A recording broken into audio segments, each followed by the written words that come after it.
Hello दोस्तों, आज हम बात करेंगे भारतीय संविधान के आर्टिकल 61 जो राष्ट्रपति पर महाभियोग की प्रक्रिया की बात करता है। यानी भारत के राष्ट्रपति को जो हटाने की जो पद्धति है वह है महाभियोग, और उसको हटाने की जो प्रोसीजर है कि कैसे हटाया जाएगा यह आर्टिकल 61 में बताया गया है, जिसको इम्पीचमेंट कहते हैं, महाभियोग कहते हैं। हमारे देश के राष्ट्रपति को संविधान के अतिक्रमण करने पर हटाया जाता है। यानी भारत के राष्ट्रपति को केवल और केवल संविधान का उल्लंघन या संविधान का अतिक्रमण करने पर उसको महाभियोग की प्रक्रिया से हटाया जाता है। यानी राष्ट्रपति को जो हटाने की जो प्रक्रिया है उसको हम महाभियोग ही कहते हैं, और यह संसद के किसी भी सदन में इसका आरोप लगाया जा सकता है। और जो सदन राष्ट्रपति पर महाभियोग की प्रक्रिया शुरू करना चाहता है वह कम से कम 1/4 यानी 1/4 सदस्यों के द्वारा हस्ताक्षर सहित एक प्रस्ताव जिसमें आरोप के तथ्य प्रकट होते हैं, उसके बाद महाभियोग की प्रक्रिया शुरू करने का ये पहला चरण है। और ऐसी प्रक्रिया शुरू करने से पहले राष्ट्रपति को कम से कम 14 दिन का नोटिस लिखित में दिया जाएगा। यानी 14 दिन कम से कम दिया जाएगा, अधिकतम आप कितना भी दे सकते हैं। और जो सदन 1/4 सदस्यों के द्वारा हस्ताक्षर करके ये प्रस्ताव पारित करता है, उसके बाद राष्ट्रपति को एक लिखित में सूचना देता है, ताकि वही सदन उस प्रस्ताव को 2/3 बहुमत से पारित करता है। उससे पहले कम से कम 14 दिन राष्ट्रपति को इस बात की सूचना मिलनी चाहिए कि मेरे खिलाफ महाभियोग की प्रक्रिया शुरू हुई है।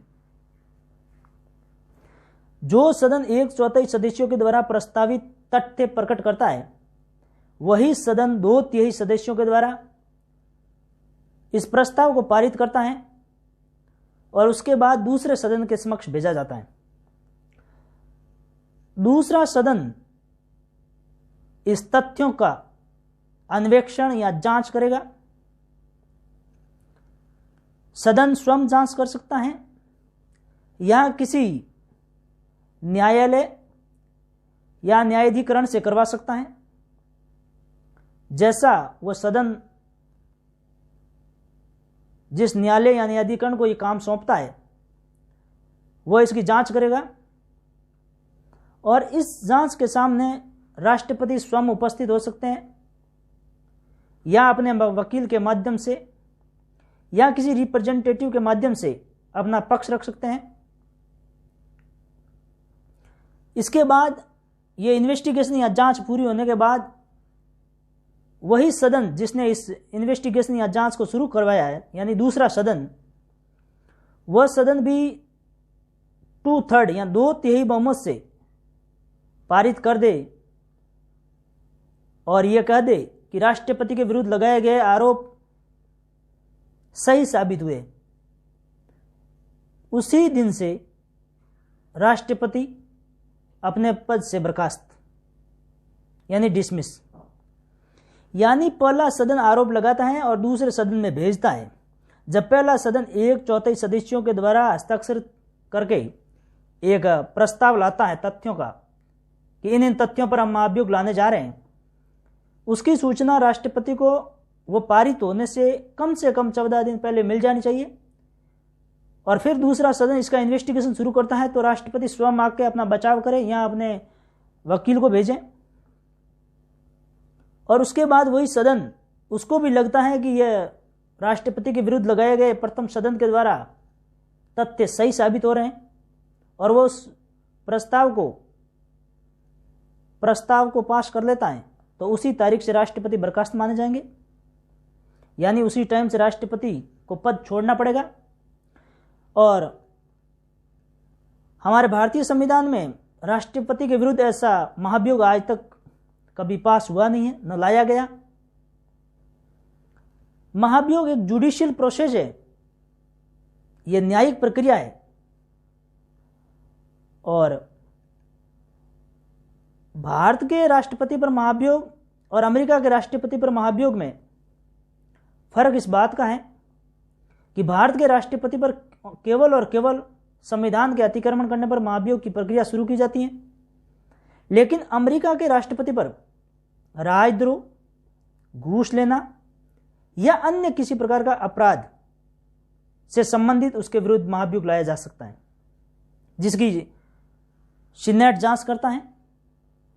लेकिन हमारे राष्ट्रपति को कॉन्स्टिट्यूशन का आर्टिकल 361 का क्लॉज 2 यह कहता है कि राष्ट्रपति जब तक पद पर है उसके विरुद्ध किसी भी न्यायालय में कोई क्रिमिनल प्रोसीडिंग, आपराधिक प्रक्रिया शुरू नहीं की जाएगी।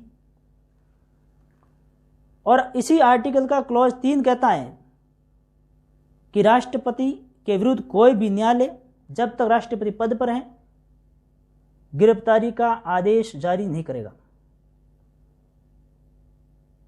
और इसी आर्टिकल का क्लॉज 4 यह कहता है कि जब तक राष्ट्रपति पद पर हैं तब तक उनके खिलाफ कोई सिविल प्रोसीडिंग शुरू नहीं करेंगे। अगर करनी भी है तो सिविल प्रोसीडिंग शुरू करने से पूर्व कम से कम 60 दिन पहले राष्ट्रपति को इस बात की सूचना देनी होगी। धन्यवाद।